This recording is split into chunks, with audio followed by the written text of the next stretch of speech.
음식을 먹음에 강건하여 지니라. 사울이 다메섹에 있는 제자들과 함께 며칠 있을새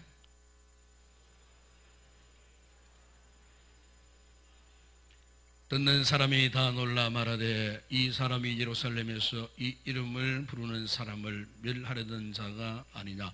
여기 온 것도 그들을 결박하여 대제사장들에게 끌고 가고자 함이 아니냐 하더라.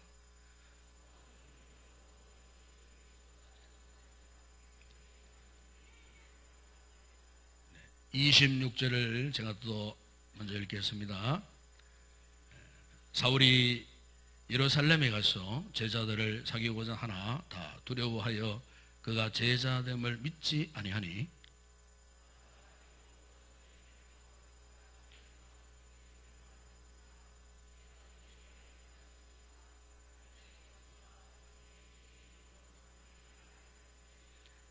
사울이 제자들과 함께 있어 예루살렘에 출입하며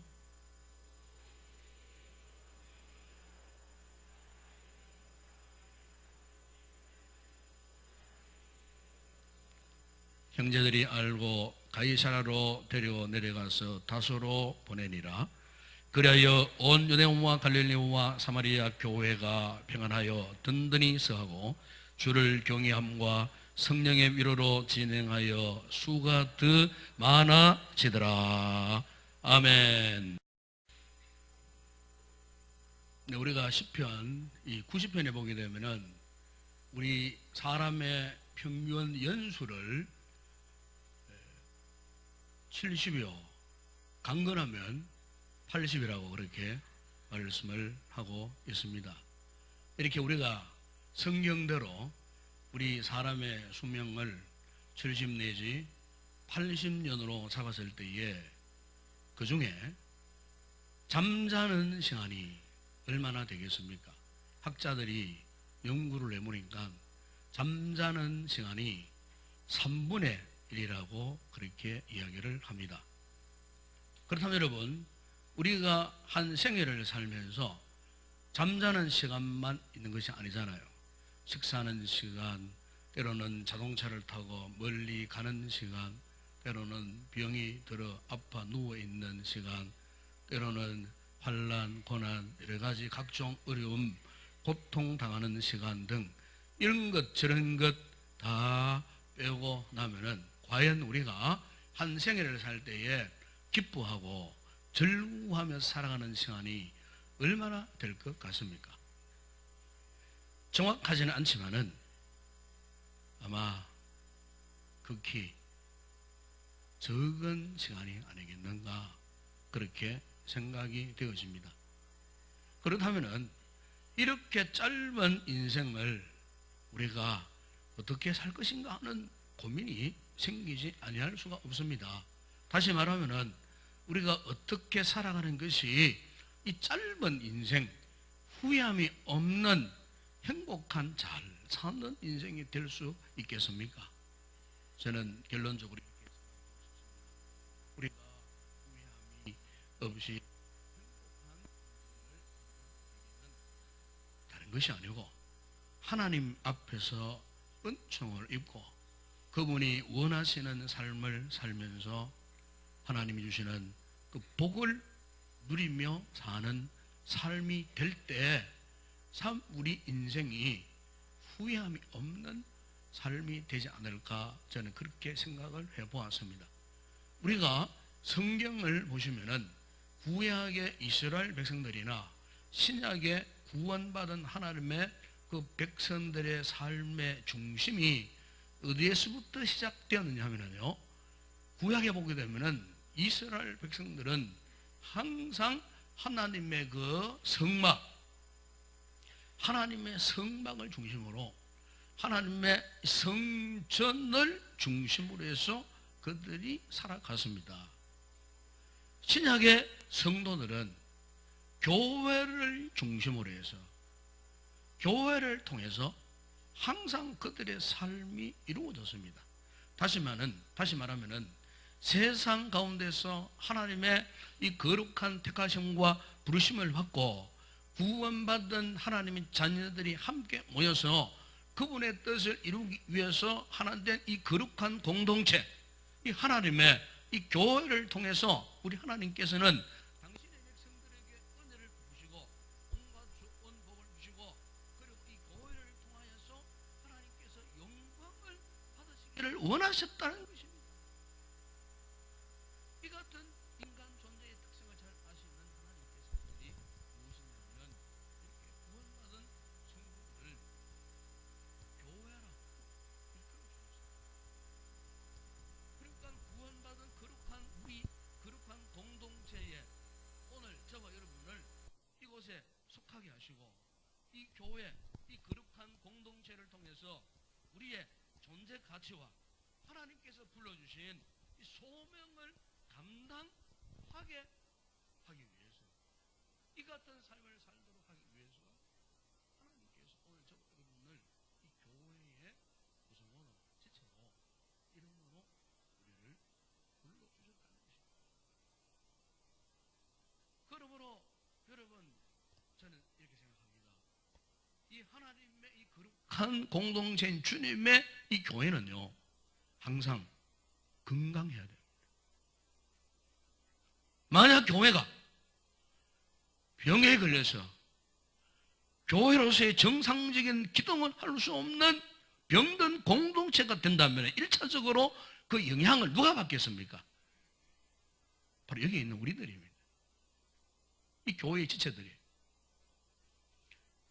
교회가 평안을 잃어보세요. 반드시 그렇습니다. 여기 있는 우리 성도들 개인도, 가족도, 가정도, 여러분의 직장도, 사업장도 평안을 상실해버립니다. 그러므로 여러분, 교회가 크든 적든 중요한 것은 그 교회가 건강하냐 이겁니다. 그 교회의 건강 지수가 얼마냐, 지금은 그 교회가 어떻게 건강하게 성장하고 있느냐, 바로 이것이 가장 중요하다는 거예요. 여러분 기억하시기 바랍니다. 하나님께서는 여러분의 개인적인 어떤 믿음의 모습, 여러분의 사업장, 여러분의 가정, 그것을 보고 하나님이 축복하시는 분이 아니에요. 하나님께서는 당신의 세우신 몸된 교회를 보시고 축복하시는 거예요.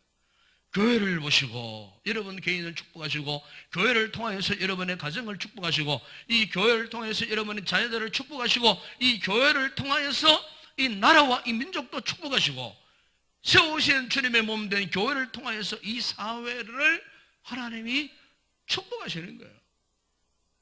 교회가 병들면은 우리의 인생사 모든 사회 전반이 병들고 타락할 수밖에 없다는 거예요. 그래서 예수님께서는 너희는 세상의 빛이라고 말씀하셨고, 너희는 세상의 소금이라고 말씀하셨어요. 빛이 빛의 역할을 못하고 소금이 소금의 역할을 못하면은 어떻게 되겠습니까? 그러므로 여러분, 오늘날 세상 살기가 아무리 힘들고 어렵더라도 교회가 든든히 서 있으면, 교회들이 건강하면은 오늘 당면한 우리 민족의 문제, 사회적인 문제 염려할 것이 없어요. 때때로 우리가 예측할 수 없는 걱정스러운 일들이, 예측 불허의 일들이 막 일어나고 있잖아요. 우리를 불안하게 만듭니다. 우리를 두렵게 만듭니다. 그럼에도 불구하고 분명한 사실은 하나님의 교회가 든든히 서 있고 그 교회들이 건강하면은 아무런 문제가 되지 않는다는 사실입니다. 여러분 한번 생각해 보세요. 망망대해에 큰 배가 지금 항해 중에 있습니다. 갑자기 큰 풍랑을 만났습니다. 쓰나미 같은 파도를 만났습니다. 그런데 이 배는 튼튼한 배입니다. 폭풍과 비바람, 천둥, 우레가 쳐도 큰 파도, 쓰나미가 몰려와도 조금도 문제가 되지 않는 든든한 배라고 생각해 보았을 때에 그 배를 타고 있는 사람들의 마음은 어떻게 했어요? 전혀 문제가 없으니까 그들에게는 직접적인 영향, 어려움, 위기가 없다는 거예요. 왜? 그 배는 어떤 파도도 풍랑도 쓰나미도 이겨낼 수 있는 그런 기능들을 다 갖고 있는 배이기 때문에. 이와 같이 여러분, 교회라고 하는 이 거룩한 방주가요, 평안하고 참으로 사명을 다하고 건강해지면은 이 교회 안에 있는 우리 모든 성도들은 어떤 일이 있어도 염려할 것이 없다 그 말입니다. 든든해진다 그 말입니다. 여러분, 우리가 창세기 6장 7장에 보시면은 하나님께서 타락한 세상을 물로 홍수로 심판했잖아요. 세상의 모든 것들이 다 수장되어 버렸어요. 그야말로 하나님의 무서운 심판을 세상이 받았어요. 그런데 유일하게 살아남은 가족들이겠죠. 바로 노아의 8가족들이에요. 무엇으로요? 하나님께서 제작해 주신 방주 속에 들어가죠. 동물들 암수 역시 마찬가지입니다. 세상 모든 것들이 다 수장되어 버렸어요. 오직 그들만이 살아남았어요. 하나님께서 그들을 안전하게 보호해 주셨어요.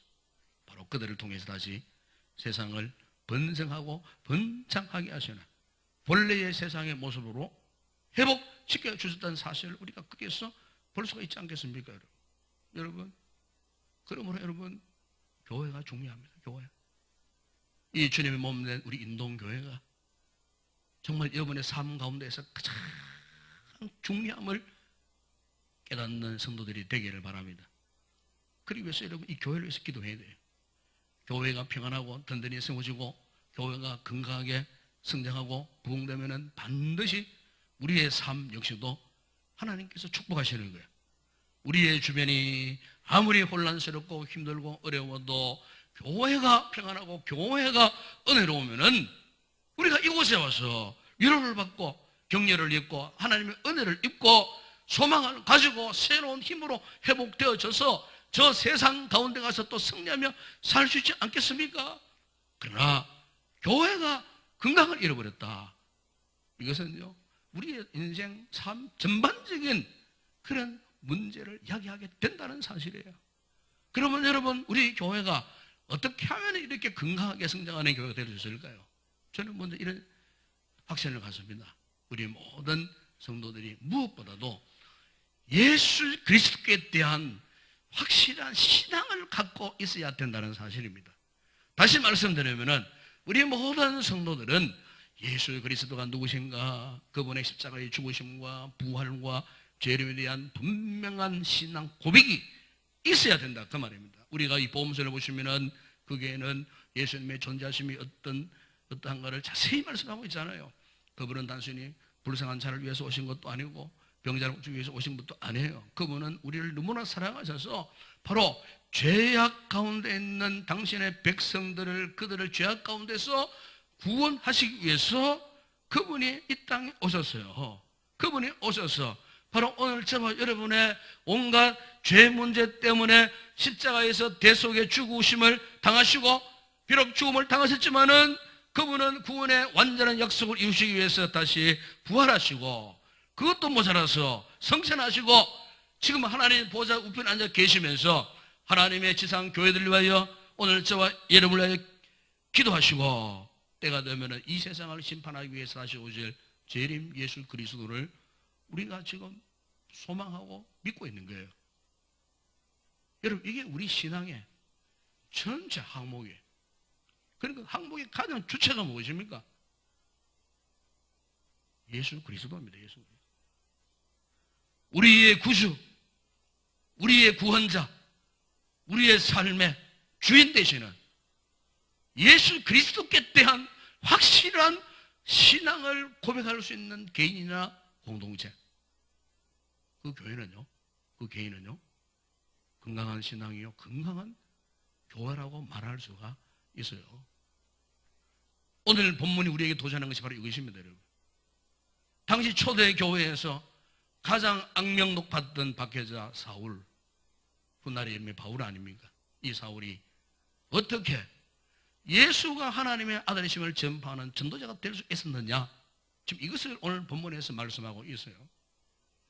사도행전 여러분 9장 1절을 보게 되면 그는 철저하게 율법을 신봉하던 사람이었습니다.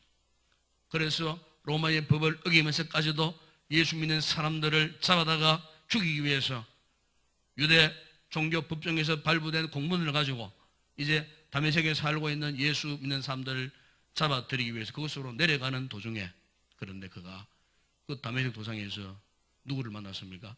예수 그리스도를 만났어요. 사울아, 사울아, 네가 어찌하여 나를 박해하느냐? 이 같은 주님의 음성을 들은 사울이 깜짝 놀랐습니다. 그동안 예수를 부인하고 부정하고 예수 믿는 사람을 박해했던 그 입장에서는 주님의 음성을 들었으니까 참으로 기절초풍할 노릇도 아니겠어요. 그래서 주여 누구십니까? 물으니까 주께서 대답했어요. 나는 네가 박해하는 예수니라. 근데 바로 이 다메섹 도상에서 이 사도 바울이요, 주님을 직접 만나는 체험을 한 거예요. 그 이후에 그의 삶이 그야말로 180도로 바뀌어지는 역사가 일어났어요. 그의 생각도, 그의 마음도, 그의 인생의 가치관 완전히 바뀌어졌어요. 그동안 그는 자신이 신봉했던 율법의 지식을 가지고 예수를 바라보고 저주하고 예수 믿는 사람을 비판했어요. 그런데 그 이후에는 예수님을 만난 그 순간부터 생명 되시는 예수 그리스도를 통해서 율법을 재해석하고 복음적으로 해석을 하고 예수를 통해서 사람을 보게 되고 예수를 통해서 이 세상을 보게 되고, 그러니까 예수를 만남으로 예수께 대한 분명한 신앙을 가졌던 그 순간부터 그의 신앙관이 달라지고 인간관이 바뀌어지고 세계관이 바뀌어지고 예수를 통해서 보는 삶의 가치관이 완전히 바뀌어졌다는 거죠. 철저히 예수 그리스도 중심의 사람이 되었어요. 그래서 예수 그리스도가 없는 삶은 상상도 하지 못하는 그런 사람으로 철저하게 그리스도께 미친 사람이 되어버리고 말았어요. 빌립보서 3장 8절에 보시면은 그는 고백을 합니다. 또한 모든 것을 해로 여기면 내 주 그리스도 예수를 아는 지식이 가장 고상하기 때문이라. 내가 그를 위하여 모든 것을 잃어버리고 배설물로 여겼다고 했습니다. 자신이 갖고 있는 온갖 세상적인 가치관, 능력, 지능, 재능 모든 것들을 다 배설물로.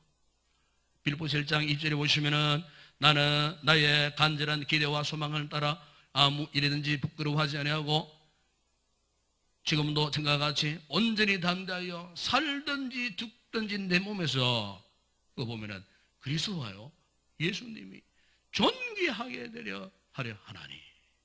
여러분, 이것은요 단순히 담배를 피우는 사람이 그냥 담배를 끊고 술 마시는 사람이 술을 끊는 어떤 직장을 바꾸는 그런 수준의 이야기가 아니에요. 이것은 구원과 생명 되시는 예수 그리스도를 만남으로써 이루어지는 신비한 생명의 변화, 그 능력을 지금 바울이 고백을 하고 있는 거예요. 이처럼 바울에게는 이 같은 진정한 영적인 터닝 포인트가 있었어요. 다시 말하면 영적으로 180도로 확 바뀌어지는, 전환되어지는 그런 시점이 있었다 그 말입니다. 사랑하는 여러분, 오늘 우리가 우리의 개인의 신앙이나 우리 교회가 건강하게 성장되기 위해서는요, 우리 모두에게 영적인 터닝 포인트가 있어야 돼요.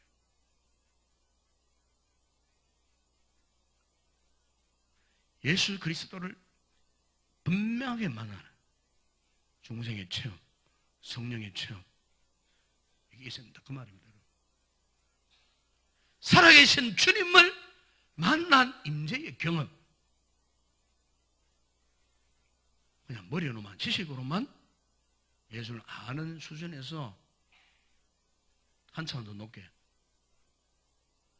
살아계신 부활하신 주님을 직접 만나는 경험, 그분의 임재를 인격적으로 경험하는 그 경험, 이 경험이 있을 때 그 사람이 진정 그리스도인이에요. 성령의 사람이 될 수가 있어요.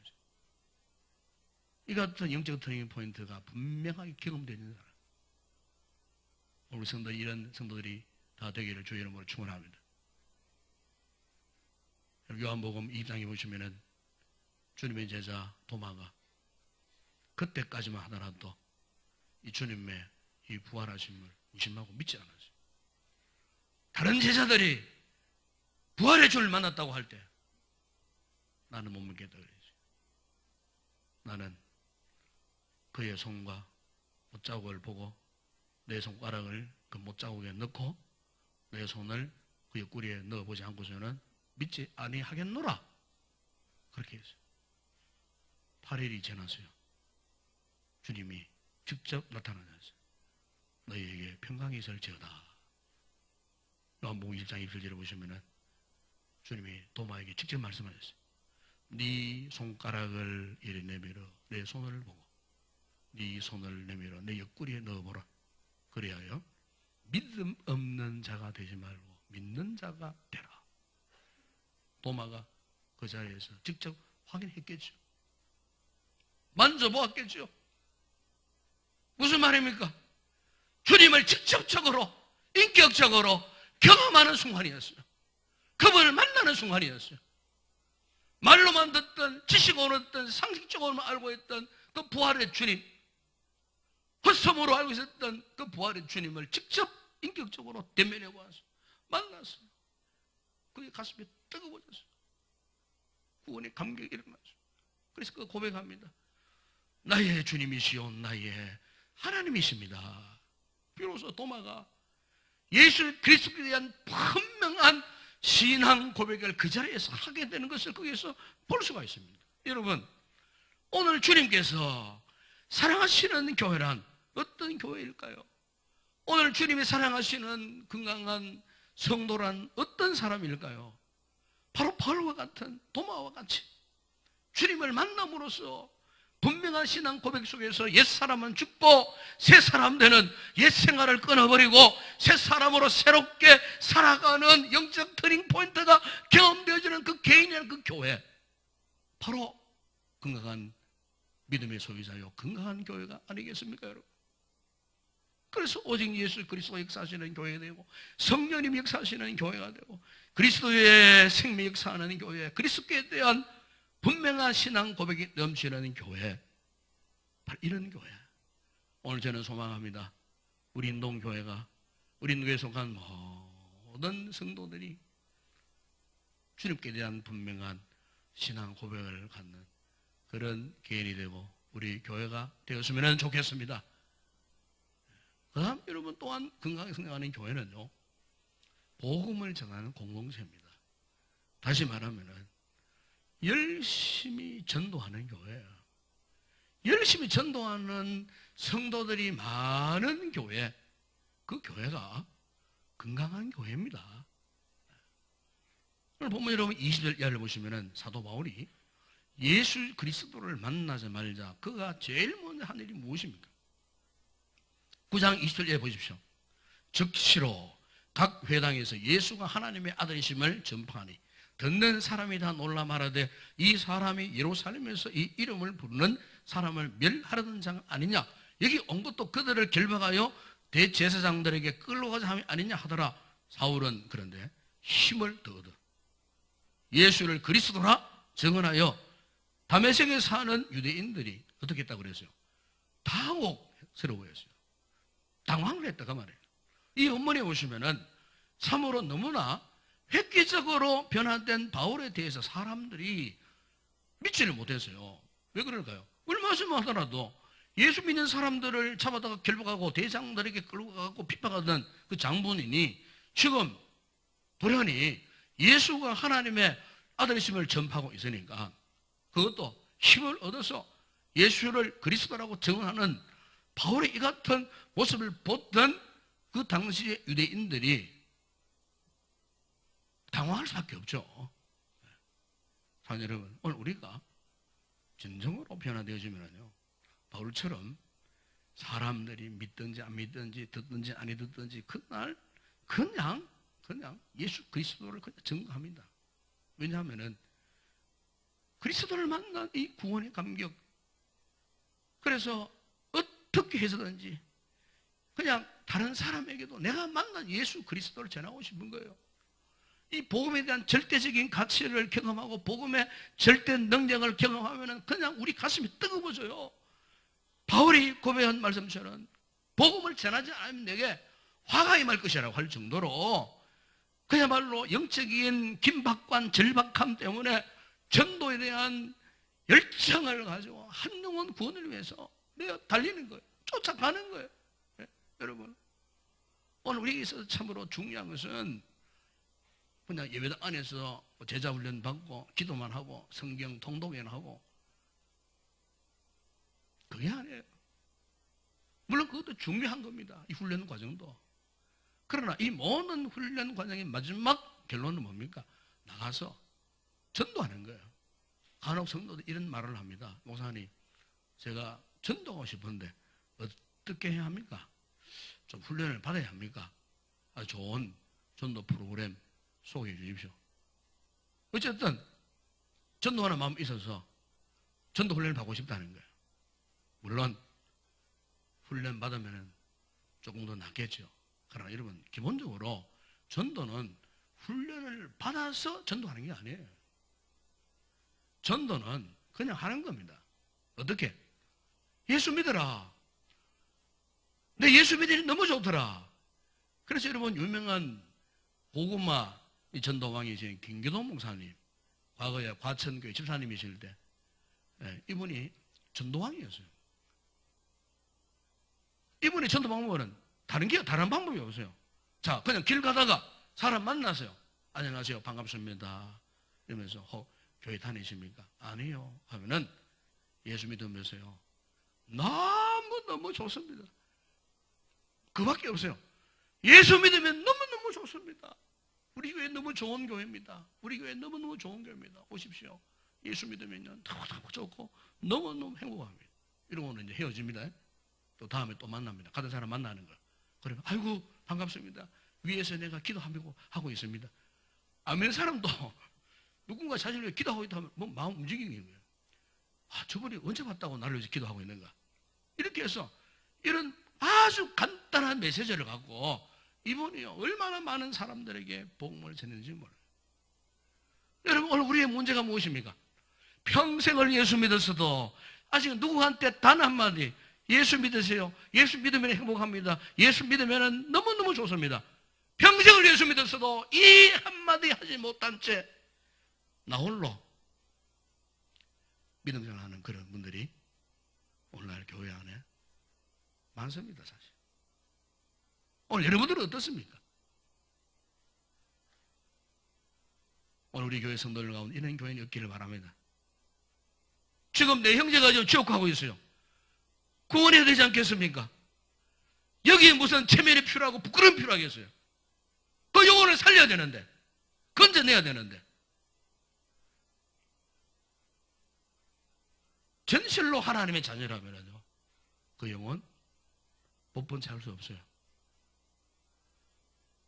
오늘 우리 교회가 이렇게 열심히 전도하는 건강한 교회가 될 수 있기를 주의 이름으로 축원합니다.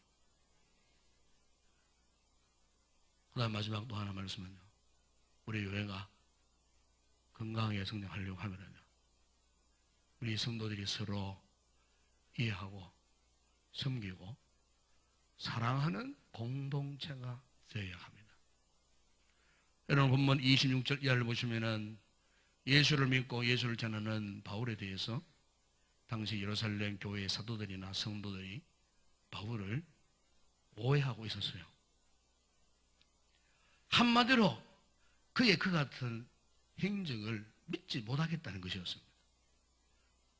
그도 그럴 것이 지금까지 박해자였던 바울이 하루아침에 변해가고 복음을 전한다니, 이 갑작스러운 상황 변화에 유대인들이 어쩔 줄을 몰라는 거예요. 사도들조차도 저 사람 예루살렘 교회 일원으로 받아야 될지 안 받아야 될지, 바로 이런 상황 속에서 그를 이해하고 사랑으로 따뜻하게 영접하면서 섬겼던 한 사람이 있어요. 바로 그가 누구냐면은 바나바였습니다. 이 바나바는 모두가 바울을 위험인멸로 취급하고 두려워하고 만나주지 않았을 때에 바나바는요, 바울의 그 변화된 모습을 인정해주고 그를 믿어주었어요. 그래서 그가 행했던 과거 사에 대해서는 전혀 묻지를 않았어요. 그래서 사람들이 하도 그를 믿지 못하니까 당분간 이제 바울을 그의 고향인 다소로 보내었어요. 다소로. 가이사를 그저 다소로 보내서 훗날을 이제 준비하도록. 그리고 사도행전 13장에 보시면은 10여 년 후에 바나바가 드디어 바울을 안디옥으로 불러옵니다. 안디옥. 바울은 그동안 말씀으로 훈련했습니다. 연단되었습니다. 훈련된 그 바울을 바나바는 자신의 복음의 통역자로 맞이했습니다. 교역사 최초로 안디옥 교회가 이 두 사람을 팀 사역 선교사로 파송을 하는 그런 최초의 역사가 거기에 기록되어 있는 것을 볼 수가 있습니다. 여러분, 여기서 오늘 우리가 깨달아야 할 사실은 교회가 진정 건강하게 성장하기 위해서는 누구든지 지나간 과거에 대한 이야기를 해서는 안 됩니다. 과거에 어떤 잘못이 있고 실수함이 있어도 그가 진정으로 지금 회개하고 변화된 삶을 살고 있다면 우리는 당연히 그분을 존중해야 됩니다. 그리고 그를 품어야 됩니다. 주님의 나라를 위한, 주님의 교회를 위한 동역자로서의 이해하고 사랑하고 그리고 함께 섬겨가야 된다는 겁니다. 이런 이야기가 있습니다. 옛날에 이 고집센 사람 하나와 이 똑똑한 사람 하나가 있었어요. 그런데 이 둘 사이에 지금 다툼이 일어났어요. 그 다툼의 이유인즉슨 이 고집센 사람은 4 곱하기 7은 27이라고 주장을 했어요. 이 똑똑한 사람은 4 곱하기 7은 28이라고 주장을 합니다. 뭐 어느 쪽이 정답을 말하는 이름 잘 아시지 않습니까? 이미. 그런 이 두 사람이 서로의 주장을 하고 다툼이 일어났어요. 그래서 참다 못한 이 똑똑한 사람이 고을 원님께 이 문제를 가지고 가자. 그래갖고 이 두 사람이 원님을 찾아갔답니다. 시비를 가려달라고 했겠죠. 그러니까 이 고을 원님이 이 두 사람을 만나보니까 참으로 한심한 거예요. 한심하다는 표정으로 둘을 쳐다본 뒤에 고집 센 사람에게 이런 말을 했습니다. 네가 4 곱하기 7은 27이라고 했느냐? 예. 당연한 말을 했는데 그렇지 이놈이 내 말을 믿어주지 않는다는 거예요. 그러자 이제 고을 원님이 이런 말을 했다고 합니다. 27이라고 답한 놈은 풀어주고 28이라고 답한 놈은 곤장을 10대 쳐라 그랬어요. 그래 정답을 말한 이 똑똑한 사람이 지금 곤장을 받게 되었어요. 그래 곤장을 받으면서 너무 억울합니다. 하소연을 하니까 이 원님이 곤장 받는 똑똑한 사람에게 이런 말을 했다고 합니다. 4 곱하기 7은 27이라고 하고 우기는 그 놈보다도 네가 더 어리석은 놈이다. 그래서 내가 너를 매우 쳐서 지혜를 깨우쳐 주기 위해서 내가 지금 너에게 곤장을 치고 있다. 알겠느냐? 여러분, 우리가 이 이야기를 이렇게 들어보면 참 생각할 여지가 많습니까? 그렇죠? 오늘날 이 교회 안에 일어나고 있는 불협화음, 갈등들, 거기에는 한마디로 자기 주장, 자기 고집, 이것을 끊지 못하는 거예요. 자기 체면을 끊지 못하는 거예요. 그래서 교회 안에 왈가불가 많은 문제들이 일어날 때 이 상황 속에서 답을 찾지 못하는 교회들이 얼마나 많이 있는지 모릅니다. 여러분, 시편 133편에 보시면 이런 말씀이 있습니다. 형제가 연합하여 동거함이 어찌 그리 선하고 아름다운고. 그래서 우리 교회 공동체 지체들은 우리 성도들은 한 형제라는 거죠. 여러분, 건강하게 성장하는 교회, 참으로 이 교회가 어떤 재능이 탁월한 사람, 재주가 있는 사람, 능력이 많은 사람, 그 사람 때문에 교회가 세워지는 결코 아니에요. 이 교회는요, 성령으로 하나 되게 하시는 이 연합의 관계, 서로 사랑하고 섬기고 하나 되는 관계, 이 공동체의 관계를 통해 하나님이 교회를 통해 영광을 받으시지, 한 특정 개인이 예를 들어서 교회를 세운다든지 한 특정 개인의 능력 때문에 하나님이 교회를 사랑하는 절대 아니에요. 우리 주님은 그걸 보시는 거예요. 형제가 연합하여 동감이 어찌 그리 선하고 아름다우고 그렇게 말씀하셨잖아요. 우리 모든 성도들이 서로 나름대로의 자존심도 있고 고집도 있지만 그걸 끊고 자존심을 봉해하고 성령 안에서 그저 하나 되어지고 그저 사랑하고 섬기고 이렇게 하나 되게 하시면 이 진리를 우리가 지켜나갈 때에 비로소 하나님께서 이 공동체를 축복하시고 이 공동체 속에 있는 우리 성도 한 분 한 분을 이렇게 축복하신다는 것입니다, 여러분. 예. 그러므로 오늘 우리는 어떤 일이 있더라도 서로 손을 잡아야 됩니다, 손을. 예. 우리 앞에 교회 안에 원수가 있으면 안 돼요. 원수가 왜 생깁니까? 내 자신이 저 사람 원수라고 생각하거든. 저 사람을 원수라고 생각하는 그런 생각조차 하지 마라, 그 말입니다, 여러분. 우리는 그리스도의 피로 한 형제 자매된 거룩한 공동체 구성원이죠. 이런 지체의식을 가지다, 그 말입니다. 사랑하고 섬길 때 우리의 교회가 더욱 건강하게 성장하는 역사가 일어날 줄로 믿습니다. 이제 우리 교회가 3월이면 다시 일어나야 할 계절입니다. 교회가 더 건강하게 성장해야 되지 않겠습니까? 그러기 위해서 오늘 제가 3가지 메시지를 던졌습니다. 여러분 꼭 기억하십시오. 무엇보다 우리 모든 성도들이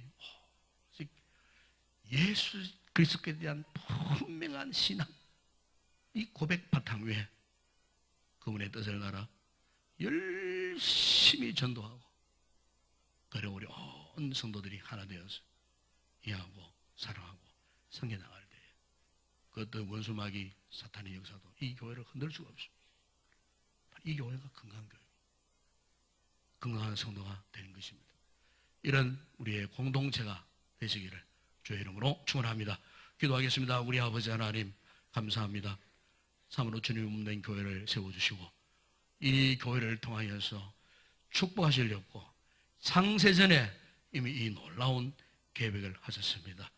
주님의 계획을 따라 우리를 그리스도의 구원의 은총 속에 불러주시고 하나님의 자녀 삼으시고 우리 모두를 이렇게 주님의 몸된 교회의 본속으로 삼으셔서 주의 교회를 통하여서 영광을 받으시려고 이곳에 우리를 불러주셨는데, 아버지 하나님, 우리가 진정 오늘 이 말씀을 따라 무엇보다도 주님께 대한 분명한 신앙 고백과 주님께서 우리에게 주신 이 복음 전파의 사명과 그리고 교회가 하나 되는 이 거룩한 역사를 통하여서 우리 교회가 건강한 교회가 되고 여기에 속한 우리 모든 성도들이 건강한 신앙의 소유자가 되기를 원합니다.